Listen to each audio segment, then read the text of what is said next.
বৃষ্টি মানেই তো হচ্ছে খিচুড়ি খাওয়া, তাই না বলেন? আর আজকে এমন ঠান্ডা ঠান্ডা ওয়েদার আর বৃষ্টি সারা দিন, তাই ভাবলাম হচ্ছে একটা খিচুড়ি রান্না করি। আর সেটা হচ্ছে খুবই ভাইরাল একটা খিচুড়ি।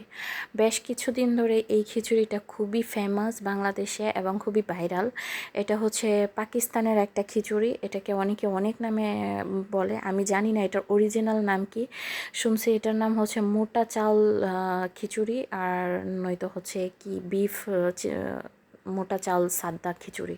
আচ্ছা, যেটাই হোক, এটা রান্না করার জন্য প্রথমে হচ্ছে আমি কিছু গরুর মাংস ঝোড়া ঝোড়া করে সিদ্ধ করে, মশলা দিয়ে সিদ্ধ করে তারপর হচ্ছে ঝোড়া ঝোড়া করে নিলাম। তারপর হচ্ছে আগে থেকে কিছু চাল, ডাল, মুগ ডাল, মসুর ডাল হচ্ছে এখানে হচ্ছে যারা আমরা যেটা সাদা ভাত খাই, যে চালটা, সেটা হচ্ছে আমরা ভিজিয়ে রাখবো।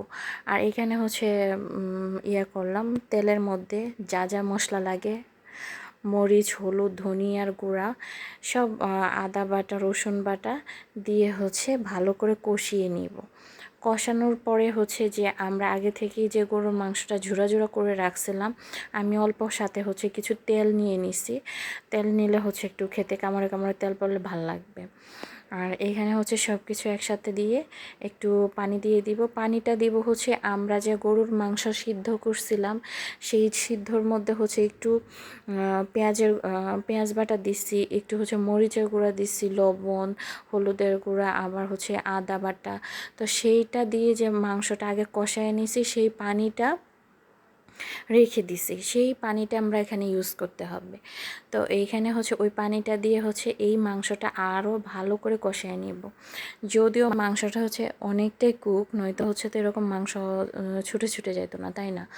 তারপর হচ্ছে ওই যে যে চালগুলো ভিজায় নিলাম, সেই চালগুলো দিয়ে দিব, দিয়ে পরিমাণ মতো পানি দিয়ে হচ্ছে জাল করতে থাকবো। আমার এখানে হচ্ছে যে মাংসর যে পানিটুকু ছিল সিদ্ধ করা, সেইটুকু দিলাম, আরও হচ্ছে এক্সট্রা পানিও দিছি পরিমাণ মতো।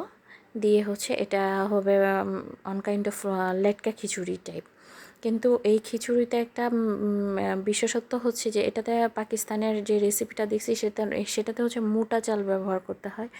আর আমার ঘরে যেটা ছিল মোটা না, চিকন চালেই ছিল ভাত খাওয়ার, আমি সেটাই ইউজ করছি।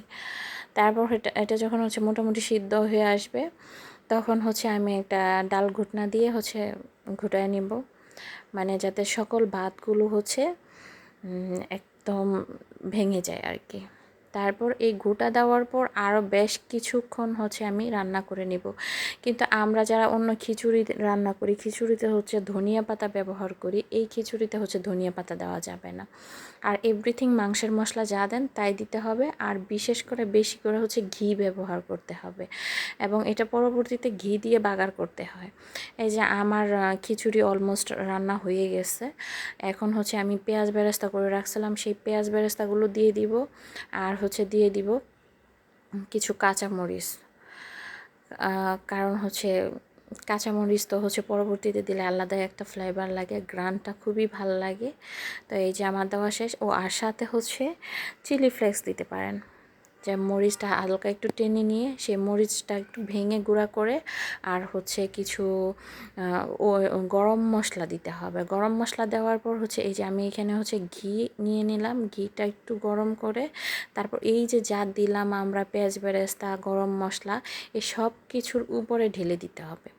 আর এটা দেওয়ার পরপরই হচ্ছে একটু ঢাকনা দিয়ে দিতে হবে। ঢাকনা দিয়ে হচ্ছে 2-4 মিনিট বা 5 মিনিট হচ্ছে রেখে দিলেই হবে। রাখার পর হচ্ছে এই যে নাড়াচাড়া করে হচ্ছে মিক্স করে নিতে হবে। দেখেন কত, মানে দেখেই আমার এখনও লোভ লাগতেছে খাওয়ার। এখন হচ্ছে আমি একটু হচ্ছে আমার জন্য আলাদা করে বেড়ে নিব। আর আমি হচ্ছে এই খিচুড়ির সাথে রান্না করছিলাম কলিজা ভুনা, আমি এই খিচুড়ির সাথে আলাদা করে হচ্ছে এটাও নিয়ে নিলাম। আর আপনারা যারা দেখতেছেন বাসায় অবশ্যই হচ্ছে এটা